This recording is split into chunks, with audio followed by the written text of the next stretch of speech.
Now, back in January, Maine voters had voted on a statewide referendum to raise the state's minimum wage for tipped workers. Now, tipped workers generally, of course, make lower than the minimum wage, but are supplemented by tips. Now, in Maine, the base wage for those workers had been voted to increase from $3.75 an hour to $5 an hour. And under this new law, they would be able to see gradual increases over the next decade until it reaches the full minimum wage. So this is actually a very progressive law that was put into place in Maine. This is what the voters wanted. They voted for this. They wanted this. They made it quite clear that this was something the majority of Mainers actually support. Now, Republican Governor Paul LePage, however, does not support this bill, and he's actually been in the warpath against it, along with other Republicans. Basically, he believes that working people doing these tip jobs should not make that much money. They should make less money. And sadly, there are some Democrats that have agreed and have signed on to this bill to reduce that wage, to overturn the will of the voters. Now, if you live in Maine, you might want to get a pen, because I'm going to tell you the Democrats who voted with the Republicans to eliminate your minimum wage increase, the one that you voted for, the one that you wanted. This is Senator Bill Diamond of Cumberland County, Senator Jim Dill of Penobscot County, Robert Alley of Beals, Martin Groman of Biddeford, Brian Hubble of Bar Harbor, Louis Lucchini of Ellsworth, Anne Marie Mastraccio of Sanford, and Catherine Nadeau of Winslow. So these are the politicians, these are the Democrats that voted against your minimum wage increase. These are the ones that sided with the Republicans that didn't give a damn about your vote. Now, in case you're wondering just how many Mainers supported this bill, according to the Maine Beacon, the minimum wage increase passed with more than 420,000 votes in November. That is more than any previous citizen initiative in the history of Maine. The people wanted this. They got it passed. To put this in context, more Mainers cast their ballots on this issue than they did their vote for president.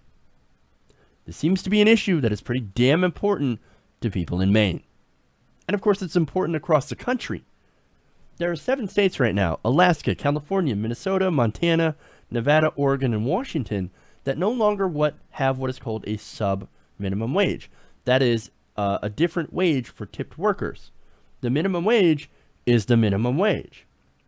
Meaning what they have done, what Maine passed in January, trying to bring the wages for tipped workers up to that state minimum wage. Why would they want to do that? Because that brings a lot of people out of poverty. In fact, the biggest group of people helped by this would be women, who make up 79% of the workforce who collect tipped wages. Now, there's opponents to this, of course, that claim it's going to cost more.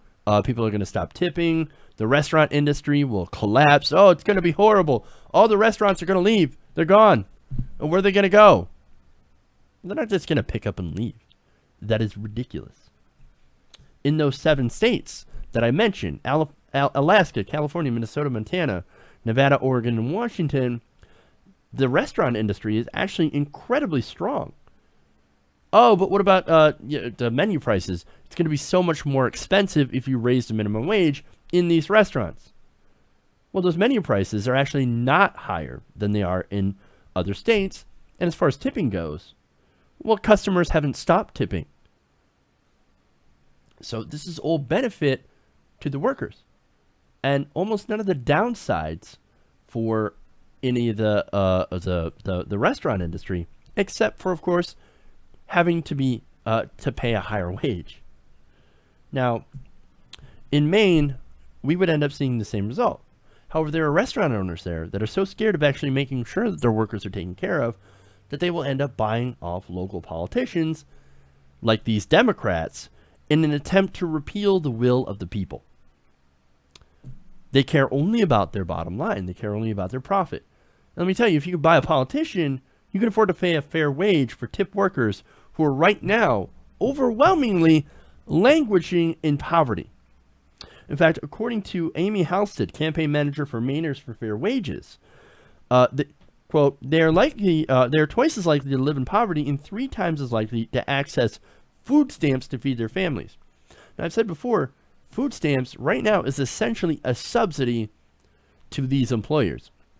If you work, if you're doing a restaurant job, if you're working 40 hours a week, if you're doing a tip job, there's no reason for you to have to rely on food stamps.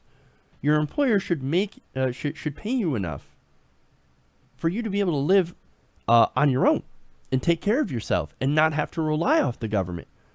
So these companies that are exploiting low wages, they're essentially being subsidized by the taxpayer. We're paying them so that these companies don't have to.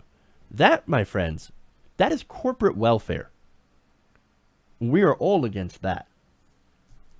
Now, Amy Halstead continues by saying, these legislators need to hear from us right now about not betraying the will of the voters and not cutting this minimum wage. The workers want it. The people want it.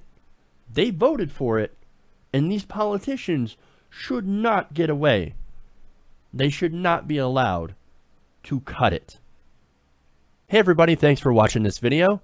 If you want to see more like this, please hit the subscribe button below. And if you want to support truly independent progressive media, please consider becoming a patron at patreon.com/TYTNation.